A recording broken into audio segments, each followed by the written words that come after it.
sequência de estudos.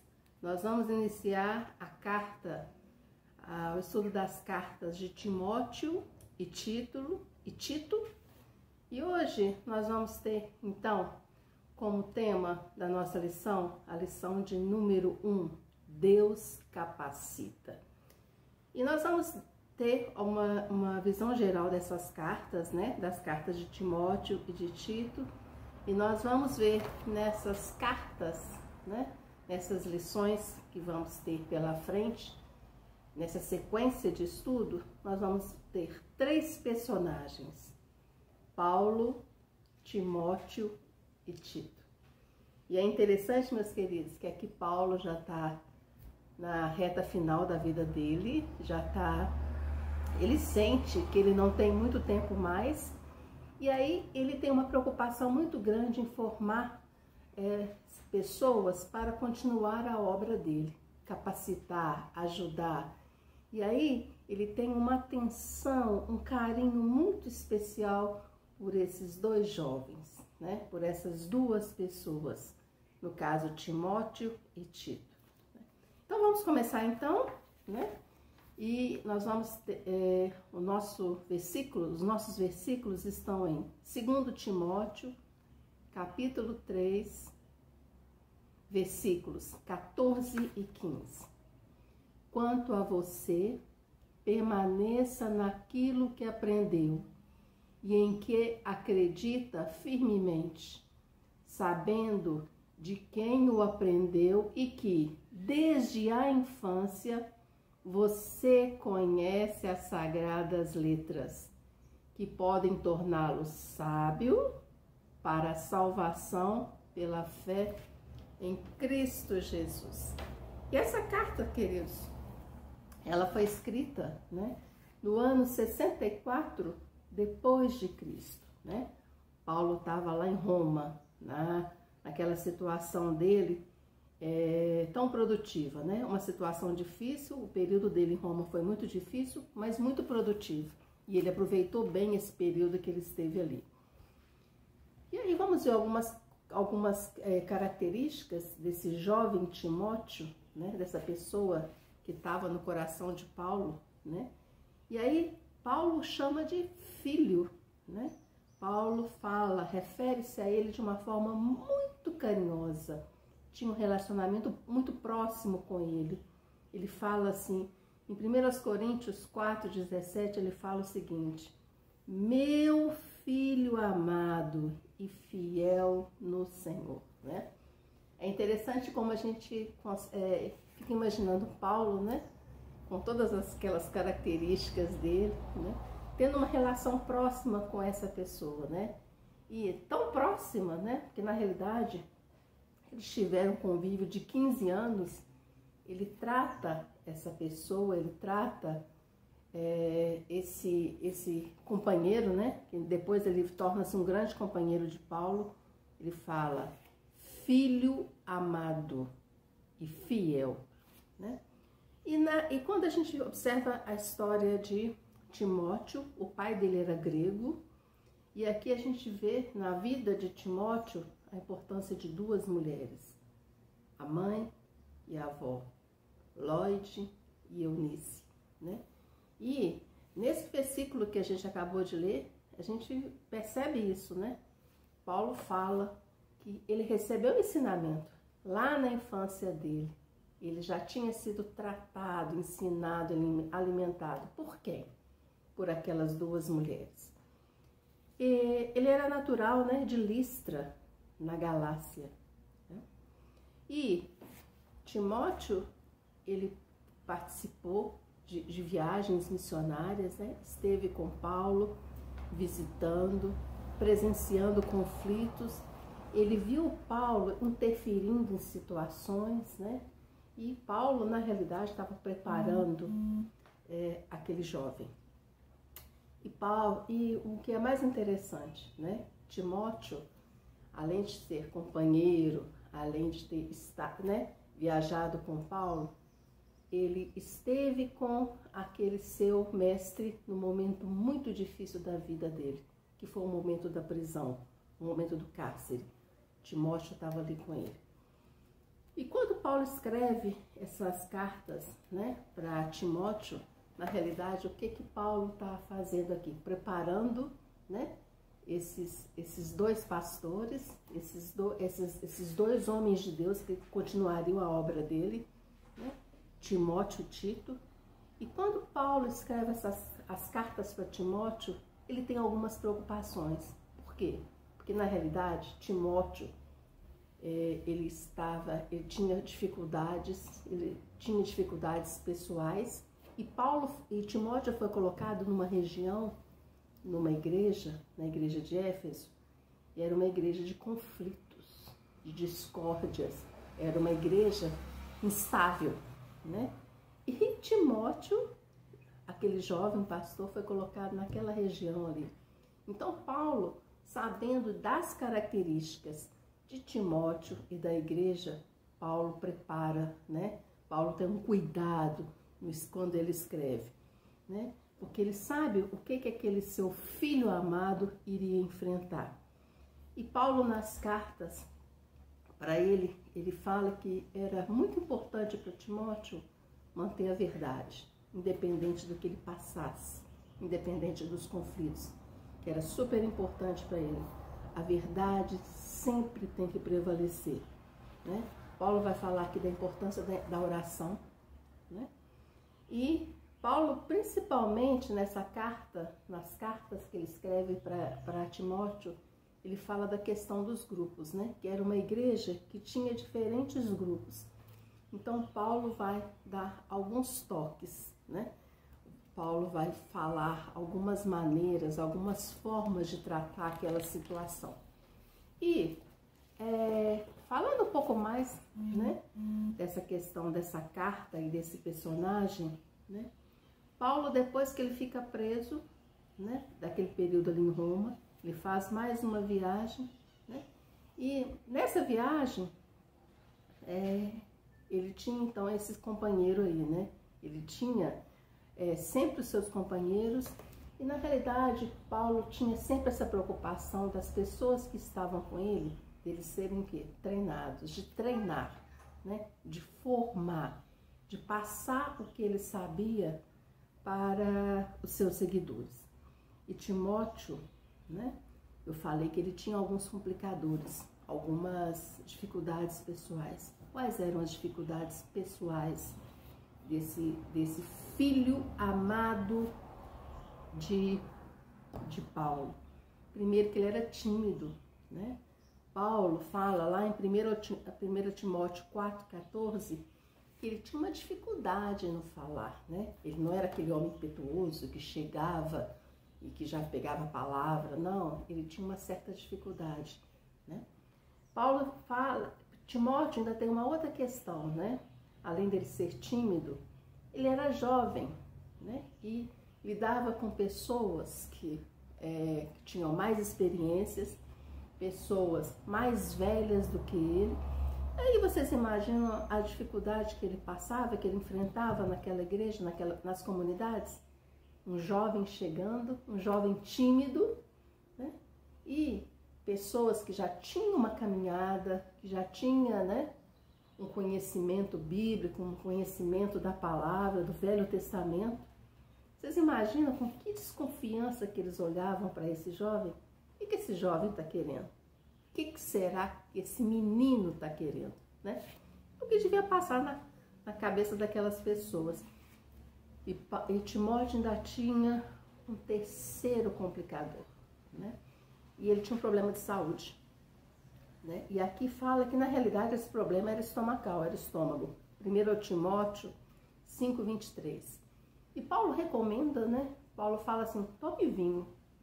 E aí eu fui ver, vinho, o que será que Paulo recomenda isso? E aí eu fui pesquisar e vi que a água naquela época, ela não era saudável, ela não era tratada, né? A água não passava por todos esses processos de purificação que a gente tem hoje. Então Paulo aqui fala assim, toma vinho para você cuidar desse mal que você tem, desse mal que te aflige, né? E ele fala, tome vinho. Então, imaginem só como Timóteo era, né? Imagino que ele devia ter um frio na barriga, né?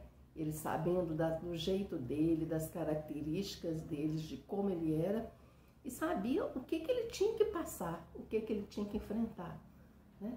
Mas Paulo fala, vá, você é capaz, né? Você tem condições de fazer esse trabalho, eu te formei. E aí quando a gente pensa, né, de pessoas com dificuldades, com limitações, né, como é o caso desse tipo de Timóteo, desse jovem pastor Timóteo, tímido, doente, né, que tinha essas questões todas, a gente lembra da questão de Pedro, né? Quando a gente estuda Pedro, o discípulo Pedro, e depois se torna um grande personagem na Bíblia, a gente vê a questão de Pedro também, né? Uma origem humilde, uma pessoa que veio, né? Sem muita bagagem, sem muita instrução, né? E quando a gente percebe a trajetória de Pedro, né? Quando na época de discípulo de Jesus, a gente percebe que Pedro também não era uma pessoa fácil não, né? Ele tinha muito que ser trabalhado, ele tinha muitas dificuldades a serem vencidas. Quais, por exemplo? Primeiro que ele era uma pessoa, né, sangue quente, ou seja, ele já era o contrário, né?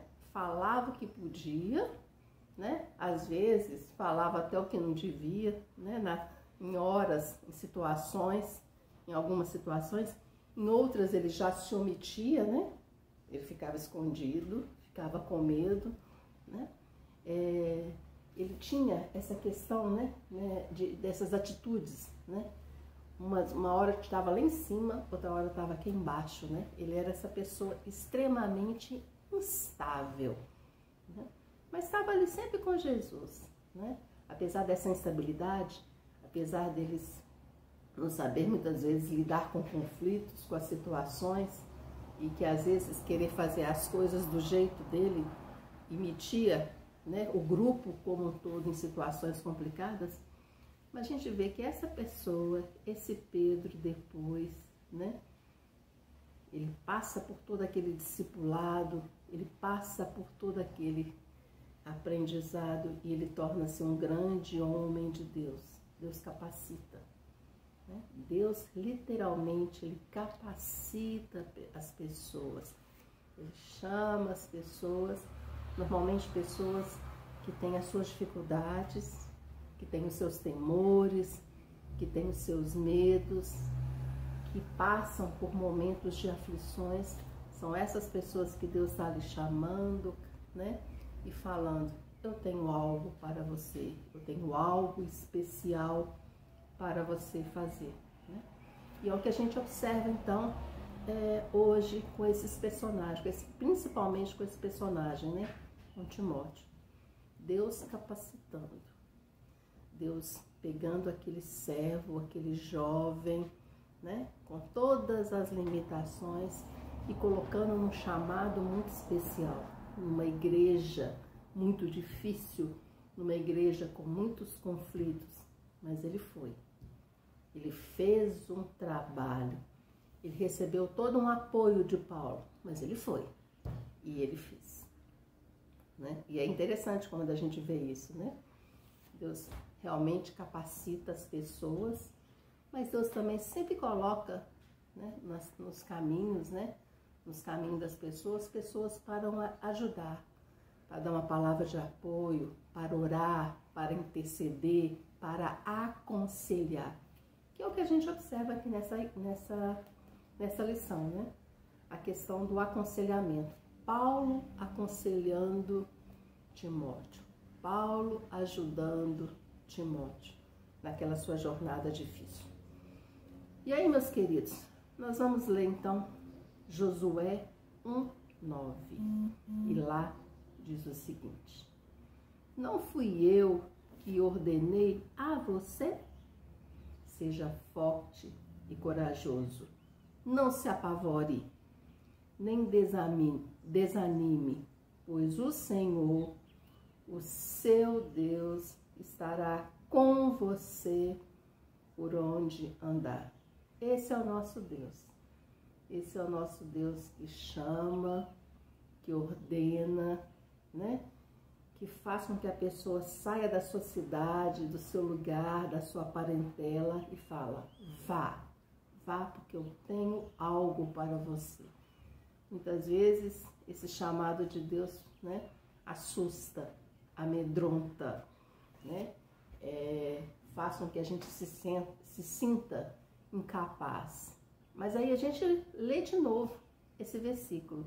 Não fui eu que ordenei a você? Eu ordenei. Então, se eu te ordenei, se eu te chamei, se eu te capacitei, seja forte, seja corajoso. Tenha medo não, vá. Vá. Por quê?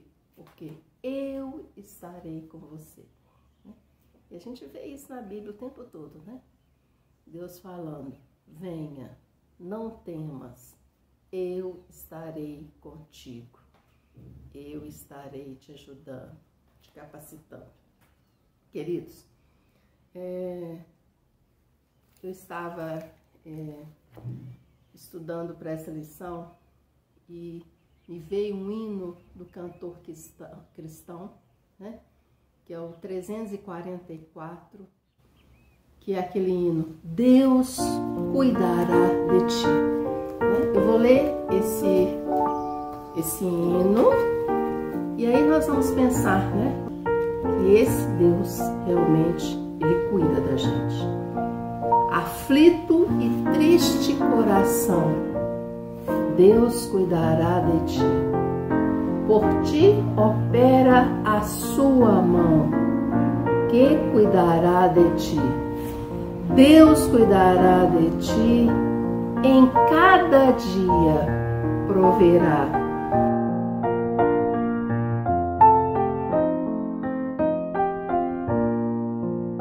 Sim, cuidará de ti. Deus cuidará de ti.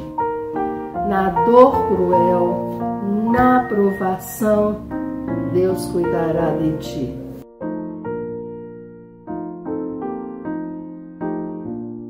Socorro dá e salvação, pois cuidará de ti.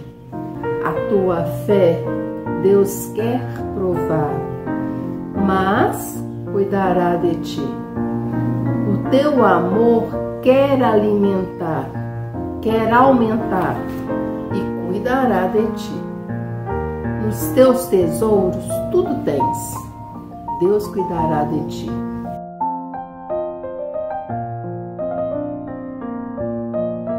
Terrestres e celestes bens, Deus cuidará de ti.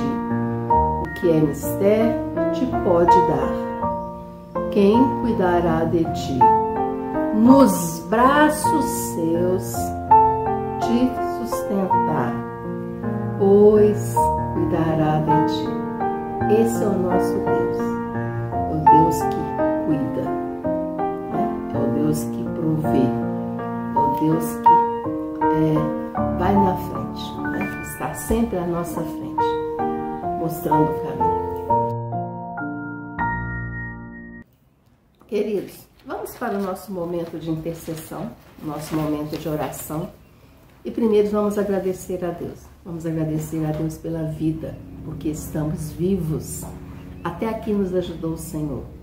Passamos por tantas tribulações, mas estamos aqui. Então vamos louvar a Deus. Vamos agradecer a Deus pela nossa vida. Vamos orar, meus queridos, pela nossa igreja. Igreja Batista das Alterosas. Os nossos ministérios, os nossos desafios. Nós estamos num período muito singular, né? Um momento de mudanças, um momento de grandes mudanças em nossa igreja. Então vamos orar por esse momento. Vamos orar pela nossa sucessão pastoral, vamos orar por esse homem que Deus tem preparado, esse homem e sua família, para que Deus esteja abençoando e para que ele realmente venha e seja uma bênção e que ele possa, né, exercer um bom ministério. Vamos orar, meus queridos, pelas nossas famílias. Vamos orar pelas pessoas que fazem parte das nossas famílias, pelas nossas dificuldades, questões de saúde, questões financeiras, pessoas que estão afastadas, desanimadas, né? Vamos orar pelas nossas famílias. Vamos orar pelos nossos idosos, pelos nossos enfermos, né? Por esse grupo de pessoas que merecem toda a nossa atenção, todo o nosso carinho. E vamos orar, meus queridos, por aquelas pessoas que estão no processo do cuidar, no ministério do cuidar, para que Deus esteja abençoando essas pessoas. Vamos orar pelos nossos missionários, né? Nossa igreja tem missionários, inclusive missionário e família que participa do nosso grupo de oração nas segundas-feiras. É muito bom, é um momento muito especial. Vamos orar pelos nossos missionários, por aquelas pessoas que estão fazendo o ID, né? Que estão executando a ordem. Vamos orar pelos nossos dízimos e pelas nossas ofertas, para que Deus esteja abençoando, e aquelas pessoas que estão impossibilitadas de fazer, para que no momento certo elas possam fazer. Vamos orar pelo novo local, né? Nós temos esse desafio também, para onde ir, para que Deus realmente esteja abençoando esse local, que seja um local de salvação, de louvor e de comunhão. E vamos orar, meus queridos, pela nossa igreja, no sentido que haja harmonia, né? Nós estamos num momento em que decisões têm que ser tomadas.